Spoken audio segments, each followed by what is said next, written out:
Hello everyone, എല്ലാവർക്കും Pathways അക്കാദമിയുടെ daily news അനാലിസിലേക്ക് സ്വാഗതം. ഇന്ന് നമ്മൾ ഡിസ്കസ് ചെയ്യുന്ന topics NOTTO, Megaselia scalaris, mpox, insurance regulatory and development authority of India, tiger conservation coalition, enabling water security, challenges of renewable energy. അപ്പോൾ അതിൽ ആദ്യം ഡിസ്കസ് ചെയ്യാൻ പോകുന്നത് നോട്ടോയെ കുറിച്ചാണ്. ഈ നോട്ടോയെ കുറിച്ച് ഇപ്പോൾ നമ്മൾ ഡിസ്കസ് ചെയ്യുന്നതിൻ്റെ ഒരു കാരണം എന്ന് പറയുന്നത്, നമ്മുടെ ഇന്ത്യയിൽ ഈ ഓർഗൻ ആൻഡ് ടിഷ്യൂ ട്രാൻസ്പ്ലാന്റേഷനുമായിട്ട് ബന്ധപ്പെട്ട് പ്രവർത്തിക്കുന്ന ഒരു അപ്പെക്സ് ഓർഗനൈസേഷനാണ് national organ and tissue transplant organisation എന്ന് പറയുന്നത്. അപ്പോൾ ഇന്ത്യയിൽ ഇത്തരത്തിൽ ടിഷ്യൂസിൻ്റെയും അതുപോലെ തന്നെ ഓർഗൻസിൻ്റെ ഒക്കെ ട്രാൻസ്പ്ലാന്റേഷനുമായിട്ട് ബന്ധപ്പെട്ട് അല്ലെങ്കിൽ അവയവദാനവുമായിട്ട് ബന്ധപ്പെട്ട് അതിന് റെഗുലേറ്റ് ചെയ്യുന്നതിന് വേണ്ടിയിട്ടുള്ളൊരു നിയമമാണ് transplantation of human organs and tissues act അല്ലെങ്കിൽ തോട്ട 1994 എന്ന് പറയുന്നത്. അപ്പോൾ ഈ നിയമം അനുസരിച്ച് നമ്മുടെ ഇന്ത്യയിൽ കൊമേഴ്ഷ്യൽ നേച്ചറിലുള്ള ഈ ഓർഗൻസിൻ്റെയും ടിഷ്യൂസിൻ്റെയും ട്രാൻസ്പ്ലാന്റേഷൻ അലൗഡ് അല്ല. അതായത് നമുക്ക് പണത്തിന് വേണ്ടിയിട്ട് അവയവങ്ങൾ വിൽക്കാനോ അല്ലെങ്കിൽ പണം കൊടുത്തത് വാങ്ങിക്കാനോ പാടില്ല എന്നാണ് പറയുന്നത്. പക്ഷേ എന്നിരുന്നാലും നമ്മുടെ ഇന്ത്യയിൽ ഈ ഒരു മേഖലയിൽ ഈ അവയവദാനവുമായിട്ട് ബന്ധപ്പെട്ട് വലിയ രീതിയിലുള്ള ഇല്ലീഗൽ ആയിട്ടുള്ള ആക്ടിവിറ്റീസ് അല്ലെങ്കിൽ മാൽ പ്രാക്ടീസസ് നടക്കുന്നുണ്ട് എന്നുള്ളൊരു പരാതി എല്ലാ കാലത്തും ഉയർന്നു വരുന്നതാണ്.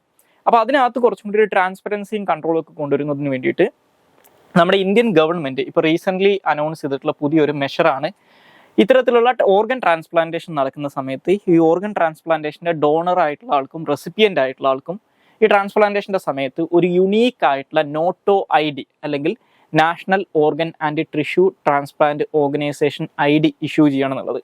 അപ്പോൾ ഈ നോട്ടോ ID ഇഷ്യൂ ചെയ്യുന്നതുമായിട്ട് ബന്ധപ്പെട്ട് വന്നിട്ടുള്ള ഗവൺമെൻറ് നോട്ടിഫിക്കേഷൻ്റെ ബേസിസിൽ ഇന്നത്തെ ഹിന്ദുവിൻ്റെ പേജ് 10 അവരൊരു ന്യൂസ് പബ്ലിഷ് ചെയ്തിട്ടുണ്ട്. ആ ഒരു കോണ്ടെക്സ്റ്റിലാണ് നമ്മൾ ഇതിനെക്കുറിച്ച് ഡിസ്കസ് ചെയ്യുന്നത്. അപ്പോൾ ഈ ഒരു ന്യൂസിൽ നിന്ന് നമ്മൾ 3 കാര്യങ്ങളാണ് അറിഞ്ഞിരിക്കേണ്ടത്. ഒന്ന്, എന്താണ് ഈ നോട്ടോ അല്ലെങ്കിൽ ഈ national organ and tissue transplant organisation എന്നുള്ളതാണ്. രണ്ടാമതായിട്ട് ഈ നോട്ടോ ID എന്താണ്. പിന്നെ മൂന്നാമതായിട്ട് നേരത്തെ പറഞ്ഞിട്ടുള്ള ഈ തോട്ട എന്ന് പറയുന്ന ആക്ടിനെ കുറിച്ചാണ്. ഈ national organ and tissue transplant organisation അല്ലെങ്കിൽ നോട്ടോ എന്ന് പറയുന്നത് നമ്മുടെ ഇന്ത്യയിൽ ministry of health and family വെൽഫെയറിൻ്റെ കീഴിലുള്ള ഡയറക്ടറേറ്റ് ജനറൽ ഓഫ് ഹെൽത്ത് സർവീസസിൻ്റെ കീഴിൽ വർക്ക് ചെയ്യുന്ന ഒരു നാഷണൽ ലെവൽ ഓർഗനൈസേഷനാണ്. ഓക്കെ, ഇനി ഈ നാഷണൽ ലെവൽ ഓർഗനൈസേഷൻ്റെ കീഴിൽ വരുന്ന ഒരു നാഷണൽ നെറ്റ്വർക്ക് ഡിവിഷൻ ഉണ്ട്. ഈ നോട്ടോയുടെ ഒരു നാഷണൽ നെറ്റ്വർക്ക് ഡിവിഷൻ ഉണ്ട്. അവരാണ് നമ്മുടെ ഇന്ത്യയിൽ ഈ പ്രൊക്യൂർമെൻറ്റ്, അതുപോലെ തന്നെ ഡിസ്ട്രിബ്യൂഷൻ, അതുപോലെ തന്നെ ഓർഗൻസിൻ്റെ രജിസ്ട്രി, ഓർഗൻസ് ആൻഡ് ടിഷ്യൂസിൻ്റെ രജിസ്ട്രി, അതായത് അതിൻ്റെ ഡൊണേഷൻ്റെയും ട്രാൻസ്പ്ലാന്റേഷൻ്റെ ഒക്കെ രജിസ്ട്രി, ഇങ്ങനെയുള്ള കാര്യങ്ങളൊക്കെ മെയിൻറ്റെയിൻ ചെയ്യുന്ന ഇന്ത്യയിലെ അപ്പെക്സ് ലെവൽ ബോഡിയാണ് ഈ നാഷണൽ നെറ്റ്വർക്ക് ഡിവിഷൻ ഓഫ് നോട്ടോ എന്ന് പറയുന്നത്. ഇനി നോട്ടോക്ക് ബേസിക്കലി 2 ഡിവിഷൻസ് ആണുള്ളത്. ഒന്ന് national human organ and tissue removal and storage network, രണ്ടാമതായിട്ട് നാഷണൽ ബയോ മെറ്റീരിയൽ സെൻറ്റർ എന്ന് പറയുന്ന 2 ഡിവിഷൻസ് നോട്ടോയുടെ കീഴിലുണ്ടെന്ന് അറിഞ്ഞിരിക്കുക. ഇനി രണ്ടാമതായിട്ട് നമ്മൾ ഈ നോട്ടോ ID കുറിച്ച് നോക്കിക്കഴിഞ്ഞാൽ ഞാൻ നേരത്തെ സൂചിപ്പിച്ചതുപോലെ തന്നെ ഇതൊരു യുണീക്ക് ആയിട്ടുള്ള ID ആണ്. അതായത് ഒരു അവയവദാനം നടക്കുന്ന സമയത്ത് അതിൻ്റെ ഡോണർ ആയിട്ടുള്ള ആളും റെസിപ്പിയൻ്റ് ആയിട്ടുള്ള ആൾക്കും ഇത്തരത്തിൽ യുണീക്ക് ആയിട്ടുള്ള ഒരു ID ഇഷ്യൂ ചെയ്യണം എന്നാണ് പറയുന്നത്. അത് മാൻഡേറ്ററി ആണെന്ന് ഇപ്പോൾ സെൻട്രൽ ഗവൺമെൻറ് പറഞ്ഞിട്ടുണ്ട്. അപ്പോൾ ഈ ഇത്തരത്തിലുള്ള ഓർഗൻ ട്രാൻസ്പ്ലാന്റേഷൻ 2 രീതിയിൽ നടക്കാം. ഒന്ന്, ജീവനോടിരിക്കുന്ന ഒരാളുടെ ഓർഗൻ മറ്റൊരാൾക്ക് അവയവദാനത്തിലൂടെ കൈമാറ്റം ചെയ്ത അതല്ലെങ്കിൽ ഈ ഓർഗൻ ട്രാൻസ്പ്ലാന്റേഷൻ നടത്താം.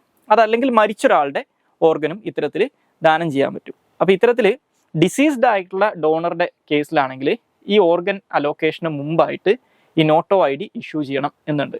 ഇനി ജീവിച്ചിരിക്കുന്ന ഒരാളുടെ കേസിലാണെങ്കിൽ ആ സർജറി, ഓർഗൻ ട്രാൻസ്പ്ലാന്റേഷന് വേണ്ടിയിട്ടുള്ള സർജറി നടന്ന് വിത്തിൻ 48 അവേഴ്സിനകത്ത് ഇത്തരത്തിലുള്ള ഒരു ID ഇഷ്യൂ ചെയ്തിരിക്കണം എന്ന് പറയുന്നുണ്ട്. ഇനി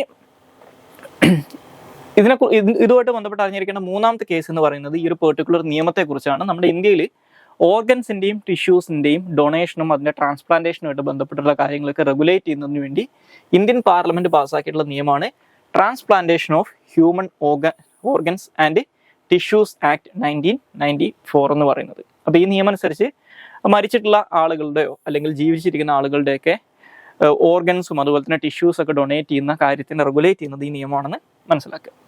ഇനി അടുത്തതായിട്ട് ഡിസ്കസ് ചെയ്യാനുള്ള ടോപ്പിക്ക് മെഗാസെലിയ സ്കാലാറിസ് എന്ന് പറയുന്ന ഒരു ജീവിയെ കുറിച്ചാണ്. അപ്പോൾ ഇതുമായിട്ട് ബന്ധപ്പെട്ട് ഇന്നത്തെ ഹിന്ദുവിൻ്റെ പേജ് 14 ഒരു ആർട്ടിക്കിൾ ഉണ്ട്.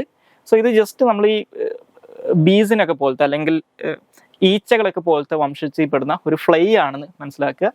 നമ്മുടെ ഈ ലോകത്തിലെ വളരെ വാമായിട്ടുള്ള ക്ലൈമറ്റുള്ള ഈ ട്രോപ്പിക്കൽ റീജൻസിലും അതുപോലെ തന്നെ ഇക്വറ്റോറിയൽ റീജൻസിലൊക്കെ അല്ലെങ്കിൽ വാം റീജൻസിൽ കോമൺലി കണ്ടുവരുന്ന ഒരു ഫ്ലൈ ആണ് ഈ മെഗാസെലിയ സ്കാലറിസ് എന്ന് പറയുന്നത്.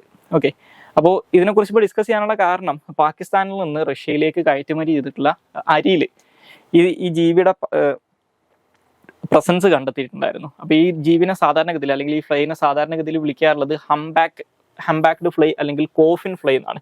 ഇതിനെ കോഫിൻ ഫ്ലൈ എന്ന് വിളിക്കാനുള്ള കാരണം ഇത് സാധാരണഗതിയിൽ കോഫിൻസിൽ അല്ലെങ്കിൽ മരിച്ചുപോയ ആളുകളുടെ മൃതദേഹം ശവമടക്കി കഴിഞ്ഞാൽ ഈ മണ്ണിൻ്റെ അടിയിൽ കിടക്കുന്ന ഈ കോഫിൻസിനകത്ത് ഇവറ്റകളെ കാണാറുണ്ട്.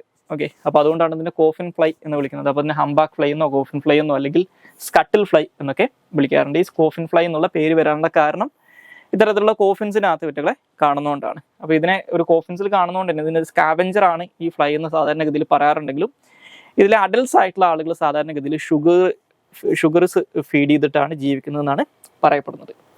ഇനി അടുത്തതായിട്ട് ഡിസ്കസ് ചെയ്യാനുള്ള ടോപ്പിക്ക് മങ്കി പോക്സ് അല്ലെങ്കിൽ എംപോക്സ് ആണ്. അപ്പോൾ ഈ എംപോക്സുമായിട്ട് ബന്ധപ്പെട്ട് ഇന്നത്തെ ഹിന്ദുവിൻ്റെ സയൻസിൻ്റെ 2ാമത്തെ പേജിനകത്ത് ഒരു ആർട്ടിക്കിൾ പബ്ലിഷ് ചെയ്തിട്ടുണ്ട്. അപ്പോൾ ആ ഒരു കോണ്ടെക്സ്റ്റിലാണ് ഈ മങ്കി പോക്സിനെ കുറിച്ച് ഡിസ്കസ് ചെയ്യുന്നത്. അപ്പോൾ പണ്ട് കാലത്ത് മങ്കി പോക്സ് എന്നറിയപ്പെട്ടിരുന്ന ഇന്ന് എംപോക്സ് എന്ന് വിളിക്കുന്ന ഈ ഒരു ഇൻഫെക്ഷസ് ഡിസീസ്, ഈ ഡിസീസ് ഒരു വൈറൽ ഡിസീസാണ്. ഈ ഡിസീസിന് കാരണക്കാരനാവുന്നത് മങ്കി പോക്സ് വൈറസ് എന്ന് അറിയപ്പെടുന്ന ഒരു വൈറസ് ആണ്. സോ നമ്മുടെ ലോകത്തിൽ സാധാരണഗതിയിൽ സ്മാൾ പോക്സിനൊക്കെ കാരണമാകുന്ന അതേ വൈറസ് ഫാമിലി പെടുന്നതാണ് ഈ മങ്കി പോക്സ് വൈറസ് എന്ന് പറയുന്നത്. സോ ഇതൊരു സൂണോട്ടിക് ഡിസീസ് ആണെന്ന് മനസ്സിലാക്കുക. അതായത് മൃഗങ്ങളിൽ നിന്ന് മനുഷ്യരിലേക്ക് പകരുന്ന ഒരു ഡിസീസാണ്. ഈ മങ്കി പോക്സ് ഡിസീസ് ആദ്യമായിട്ട് റിപ്പോർട്ട് ചെയ്യപ്പെടുന്നത് 1958 ഈ ചില യൂറോപ്യൻ രാജ്യങ്ങളിലൊക്കെ ഉണ്ടായിരുന്ന ലബോറട്ടറീസിൽ ജീവിച്ചിരുന്ന മങ്കീസിലാണ്. അപ്പോൾ ഇതിനെക്കുറിച്ചൊരു തിയറി ഉള്ളത് എന്താണെന്ന് വെച്ച് കഴിഞ്ഞാൽ ഇത്തരത്തിലുള്ള ലബോറട്ടറി മങ്കീസിൽ നിന്നാണ്, ഒരു ലബോറട്ടറി ലീക്കിലൂടെയാണ്, ലാബുകളിൽ നിന്ന് നടന്നിട്ടുള്ള ലീക്കിലൂടെയാണ് ഈ മങ്കി പോക്സ് പുറത്തെത്തിയിട്ടുള്ളതെന്നാണ് പറയുന്നത്. പക്ഷേ ഇത് ഏറ്റവും അധികം പ്രോമിനൻ്റ് ആയിട്ട് നമുക്ക് കാണാൻ പറ്റിയ സെൻട്രൽ ആൻഡ് വെസ്റ്റ് ആഫ്രിക്കൻ റീജിയൻസിലാണ്. അപ്പോൾ പലപ്പോഴും ഇത് ആ പ്രദേശത്തിലെ എൻഡമിക് ആണെന്ന് പറയാറുണ്ട്. ഇനി അതുപോലെ തന്നെ നമ്മുടെ ലോകത്തിലുള്ള മറ്റുള്ള എല്ലാ പോക്സ് വൈറസും പോലെ എംപോക്സ് എന്ന് പറയുന്നത് അല്ലെങ്കിൽ മങ്കി പോക്സ് എന്ന് പറയുന്നത് ഒരു DNA വൈറസ് ആണെന്ന് മനസ്സിലാക്കുക. ഇത് നമുക്ക് അടുത്തതായിട്ട് ഡിസ്കസ് ചെയ്യാനുള്ള topic insurance regulatory and development authority of India അല്ലെങ്കിൽ IRDAI കുറിച്ചാണ്. സോ ഈ IRDAI കുറിച്ച് ഡിസ്കസ് ചെയ്യാനുള്ള കാരണം നമ്മുടെ ഇന്ത്യയിൽ നിലവിൽ ഈ ഹെൽത്ത് ഇൻഷുറൻസ് ഒക്കെ എടുക്കുന്ന സമയത്ത് ഹെൽത്ത് ഇൻഷുറൻസിനുള്ള അപ്രേജ് ലിമിറ്റ് ആയിട്ട് പറയുന്നത് 65 വയസ്സാണ്. അതായത് 65 വയസ്സിൽ കൂടുതൽ പ്രായമുള്ള ആളുകൾക്ക് ഹെൽത്ത് ഇൻഷുറൻസ് കിട്ടില്ല എന്നാണ് പറയുക. പക്ഷെ ആ ഒരു പ്രായപരിധി ഇപ്പോൾ IRDAI അബോളിഷ് ചെയ്തിട്ടുണ്ട്. അപ്പോൾ അതുമായിട്ട് ബന്ധപ്പെട്ട് ഇന്നത്തെ ഇന്ത്യൻ എക്സ്പ്രസിൻ്റെ പേജ് 13 ഒരു ആർട്ടിക്കിൾ പബ്ലിഷ് ചെയ്തിട്ടുണ്ട്. അപ്പോൾ ആ ഒരു കോണ്ടെക്സ്റ്റിലാണ് ഇതിനെക്കുറിച്ച് ഡിസ്കസ് ചെയ്യുന്നത്. സോ ഇപ്പോൾ IRDAI അല്ലെങ്കിൽ insurance regulatory and development authority of India എന്ന് പറയുന്നത് ആ പേര് സൂചിപ്പിക്കുന്നത് പോലെ തന്നെ ഇന്ത്യയിലെ ഇൻഷുറൻസ് സെക്ടറിനെ റെഗുലേറ്റ് ചെയ്യുന്നതിന് വേണ്ടിയിട്ടുള്ള അപ്പെക്സ് ബോഡിയാണ് IRDAI എന്ന് പറയുന്നത്. ഇത് 1999 ഇന്ത്യൻ പാർലമെന്റ് പാസ്സാക്കിയിട്ടുള്ള insurance regulatory development authority act 1999 അടിസ്ഥാനത്തിലാണ് ഇത് നിലവിൽ വരുന്നത്. സോ അതുകൊണ്ട് തന്നെ ഇതൊരു സ്റ്റാറ്റ്യൂട്ടറി ബോഡിയാണെന്ന് മനസ്സിലാക്കുക. ഇതൊരു സ്റ്റാറ്റ്യൂട്ടറി ബോഡിയാണ്. ഇന്ത്യയിലെ ഇൻഷുറൻസ് സെക്ടറിനെ റെഗുലേറ്റ് ചെയ്യുന്നതിന് വേണ്ടിയിട്ടുള്ള ഹയസ്റ്റ് അല്ലെങ്കിൽ അതിനുള്ള അപ്പെക്സ് ബോഡിയാണ് ഇതെന്ന് മനസ്സിലാക്കുക. ഓക്കെ, സോ അപ്പോൾ ഇതിൻ്റെ കോമ്പോസിഷൻ എന്ന് പറയുന്നത് ഒരു ചെയർമാനും അതുപോലെ തന്നെ 10 മെമ്പേഴ്സും അടങ്ങുന്നതാണ് IRDAI. അതിൻ്റെ മെമ്പേഴ്സിനകത്ത് 5 പേര് ഫുൾ ടൈം മെമ്പേഴ്സും അതുപോലെ തന്നെ 4 പേര് പാർട്ട് ടൈം മെമ്പേഴ്സും ആയിരിക്കും. ഓക്കെ, സോ ഒരു ചെയർമാനും 10 മെമ്പേഴ്സും അല്ല, മൊത്തം 10 മെമ്പേഴ്സാണ് ഇതിലുള്ളത്. ഒരു ചെയർമാനും 9 മെമ്പേഴ്സും ആണുള്ളത്. അപ്പോൾ അതിനകത്ത് 5 മെമ്പേഴ്സ് ഫുൾ ടൈം മെമ്പേഴ്സും 4 പേര് പാർട്ട് ടൈം മെമ്പേഴ്സുമാണ്. ഇവർ അപ്പോയിന്റ് ചെയ്യുന്നത് ഗവൺമെൻറ് ഓഫ് ഇന്ത്യയാണ്. ഇനി ഇവരുടെ പാരന്റൽ ഓർഗനൈസേഷൻ എന്ന് പറയുന്നത് മിനിസ്ട്രി ഓഫ് ഫിനാൻസ് ആണ്. ഓക്കെ, ഇനി അടുത്തതായിട്ട് ഡിസ്കസ് ചെയ്യാനുള്ള ടോപ്പിക്ക് ടൈഗർ കൺസർവേഷൻ കോയിലേഷനെ കുറിച്ചാണ്. സോ ഈ ടൈഗർ കൺസർവേഷൻ കോയിലേഷൻ എന്ന് പറയുന്നത് 2022 ഇയർ ഓഫ് ടൈഗർ ആയിട്ടാണ് ഡിക്ലെയർ ചെയ്തിട്ടുണ്ടായിരുന്നത്. അപ്പോൾ ആ ഒരു വർഷം ഫോം ചെയ്തിട്ടുള്ള കുറേ നോൺ ഗവൺമെൻറ് ഓർഗനൈസേഷൻസ് ചേർന്നിട്ടുള്ള ഒരു കോയിലേഷനാണ് ടൈഗർ കൺസർവേഷൻ കോയിലേഷൻ എന്ന് പറയുന്നത്. സോ അപ്പോൾ ഇതിനകത്ത് ഇവരുടെ ഒരു വിഷനായിട്ട് പറയുന്നത് ലോകത്തിൽ ഈ ടൈഗേഴ്സിൻ്റെ റേഞ്ചസ് പ്രൊട്ടക്ട് ചെയ്യുക അല്ലെങ്കിൽ അതിനെ കൺസേർവ് ചെയ്യുക എന്നുള്ളതാണ്. അപ്പോൾ അത്തരത്തിൽ ഒരു എക്കോളജിക്കലി ഫങ്ഷണൽ ആയിട്ടുള്ള പോപ്പുലേഷൻ ഓഫ് ടൈഗേഴ്സ് അല്ലെങ്കിൽ വൈൽഡ് ടൈഗർ പോപ്പുലേഷൻ പ്രൊട്ടക്റ്റഡ് ആയിട്ടുള്ള ഹാബിറ്റാറ്റിൽ മെയിൻറ്റെയിൻ ചെയ്യുക, ഒരു വയബിൾ പോപ്പുലേഷൻ അത്തരത്തിൽ മെയിൻറ്റെയിൻ ചെയ്യുക എന്നുള്ളതാണ് ഈ ടൈഗർ കൺസർവേഷൻ കോയിലേഷൻ്റെ ഒരു ലക്ഷ്യമായിട്ട് പറയുന്നത്. സോ ഈ ടൈഗർ കൺസർവേഷൻ കോയിലേഷനകത്ത് മെമ്പേഴ്സ് ആയിട്ടുള്ള പ്രധാനപ്പെട്ട 10 NGOs എന്ന് പറയുന്നത് ഒന്ന് എൻവിയോൺമെൻറ്റൽ ഇൻവെസ്റ്റിഗേഷൻ ഏജൻസി അല്ലെങ്കിൽ EIA ആണ്. രണ്ടാമതായിട്ട് fauna and flora international FFI. മൂന്നാമതായിട്ട് international union for conservation of nature അല്ലെങ്കിൽ IUCN, natural state, Panthera, traffic, അതുപോലെ തന്നെ UNDP അല്ലെങ്കിൽ united nations development programme, wild life conservation society, world wild fund for nature അല്ലെങ്കിൽ WWF and zoological society of London. Okay, ഇത്രയും NGOs ആണ് ഈ പറയുന്ന particular ഇനീഷ്യേറ്റീവിൻ്റെ അല്ലെങ്കിൽ ഈ ടൈഗർ കൺസർവേഷൻ കോയിലിഷൻ്റെ ഭാഗമായിട്ട് ഉള്ളത്. ഓക്കെ, ഇനി അടുത്തതായിട്ട് ഡിസ്കസ് ചെയ്യാനുള്ള ടോപ്പിക്ക് എനേബിളിംഗ് വാട്ടർ സെക്യൂരിറ്റി ആണ്. സോ ഈ എനേബിളിംഗ് വാട്ടർ സെക്യൂരിറ്റി എന്നുള്ള ടോപ്പിക്ക് ഡിസ്കസ് ചെയ്യാനുള്ള കാരണം ഇതുമായിട്ട് ബന്ധപ്പെട്ട് ഇന്നത്തെ ഹിന്ദുവിൻ്റെ എഡിറ്റോറിയൽ പേജിനകത്ത് ഒരു ഡീറ്റെയിൽഡ് ആയിട്ടുള്ള ആർട്ടിക്കിൾ അല്ലെങ്കിൽ ഒരു എഡിറ്റോറിയൽ പേജിനകത്ത് അവരൊരു ആർട്ടിക്കിൾ പബ്ലിഷ് ചെയ്തിട്ടുണ്ട്. അപ്പോൾ അതിനകത്ത് പറയുന്നത് ഇന്നിപ്പോൾ എർത്ത് ഡേ ഒക്കെ ആയതുകൊണ്ടാണ് ഈ ഒരു ആർട്ടിക്കിൾ അവർ പബ്ലിഷ് ചെയ്തിട്ടുള്ളത്. അപ്പോൾ ഇതിനകത്ത് ഈ ആർട്ടിക്കിളിനകത്ത് ഇവർ പറയുന്നൊരു കാര്യം എന്ന് പറയുന്നത് നമ്മുടെ ഇന്ത്യയുടെ മെട്രോളജിക്കൽ ഡിപ്പാർട്ട്മെൻറ്റിൻ്റെ ഒരു പ്രഡിക്ഷൻ അനുസരിച്ച് ഈ വർഷത്തെ സമ്മർ എന്ന് പറയുന്നത് ഒരു ഹോട്ടർ സമ്മർ ആയിരിക്കും. അത് ഏപ്രിൽ തൊട്ട് ജൂൺ വരെയുള്ള കാലഘട്ടത്തിൽ നമ്മുടെ ഇന്ത്യയിൽ വലിയ രീതിയിലുള്ള ചില ഹീറ്റ് വേവ്സ് ഒക്കെ വരാനുള്ള സാധ്യത ഉണ്ട് എന്ന് പറയുന്നുണ്ട്. അപ്പോൾ ആ ഒരു കോണ്ടെക്സ്റ്റിലാണ് ഈ ഒരു ആർട്ടിക്കിൾ അവർ പബ്ലിഷ് ചെയ്തിട്ടുള്ളത്. അപ്പോൾ ആ ഒരു കോണ്ടെക്സ്റ്റിലാണ് നമ്മൾ ഈ ടോപ്പിക്ക് ഡിസ്കസ് ചെയ്യുന്നത്. സോ നേരത്തെ പറഞ്ഞതുപോലെ തന്നെ ഇന്ത്യൻ മെട്രോളജിക്കൽ ഡിപ്പാർട്ട്മെൻറ്റിൻ്റെ കണക്കുകൾ അനുസരിച്ച് ഏപ്രിൽ തൊട്ട് ജൂൺ വരെ ഒരുപാട് ഹീറ്റ് വേവ്സും ഉണ്ടാവും എന്ന് പറയുന്നുണ്ട്. അപ്പോൾ സ്വാഭാവികമായിട്ടും ഈ ഹോട്ട് സമ്മറൊക്കെ ആവുന്ന സമയത്ത് വലിയ രീതിയിലുള്ള വാട്ടർ സ്ട്രെസ് ഇത് കാരണം ക്രിയേറ്റ് ചെയ്യപ്പെടാനുള്ള സാധ്യതകളുണ്ട്. അപ്പോൾ ഇന്ത്യയിലുള്ള ഈ വാട്ടർ റിസോഴ്സസിൻ്റെ ഒരു യൂട്ടിലൈസേഷൻ നോക്കിക്കഴിഞ്ഞാൽ നമ്മുടെ ലോകത്തിലുള്ള ടോട്ടൽ പോപ്പുലേഷൻ്റെ 18% ആളുകളും ജീവിക്കുന്നത് ഇന്ത്യയിലാണെന്നാണ് പറയുന്നത്. പക്ഷേ ഈ ലോകത്തിൻ്റെ ടോട്ടൽ ലാൻഡ് മാസിൻ്റെ 2.4% മാത്രമാണ് ഇന്ത്യ എന്ന് പറയുന്നത്. ഓക്കെ, അല്ലെങ്കിൽ ലോകത്തിൻ്റെ ടോട്ടൽ സർഫസ് ഏരിയയുടെ ലാൻഡ് മാസിൻ്റെ അല്ല സർഫസ് ഏരിയയുടെ 2.4% ആണ് ഇന്ത്യ എന്ന് പറയുന്നത്. അതുപോലെ തന്നെ ലോകത്തിൻ്റെ ടോട്ടൽ ഫ്രഷ് വാട്ടർ റിസോഴ്സസിൽ വെറും 4% ഇന്ത്യയിലുള്ളൂ. അപ്പോൾ സ്വാഭാവികമായിട്ടും ഇന്ത്യയിലുള്ള ജനങ്ങൾക്ക് ആവശ്യമായിട്ടുള്ള വെള്ളം ഇവിടെ എന്ന് പറയുന്നത് കുറച്ച് സ്കെയർ ആവാനുള്ള അല്ലെങ്കിൽ സ്കേസിറ്റി അനുഭവിക്കാനുള്ള സാധ്യതകൾ വളരെ കൂടുതലാണ്. അതുകൂടാതെ ഇന്ത്യയിലുള്ള പ്രധാനപ്പെട്ട ഫ്രഷ് വാട്ടർ സോഴ്സ് ആയിട്ടുള്ള ഇന്ത്യയിലെ മെജോറിറ്റി റിവേഴ്സും അല്ലെങ്കിൽ ഇന്ത്യയിലുള്ള നിയർലി പകുതിയോളം വരുന്ന റിവേഴ്സും ഹെവിലി പൊല്യൂട്ടഡ് ആണെന്നാണ് പറയുന്നത്.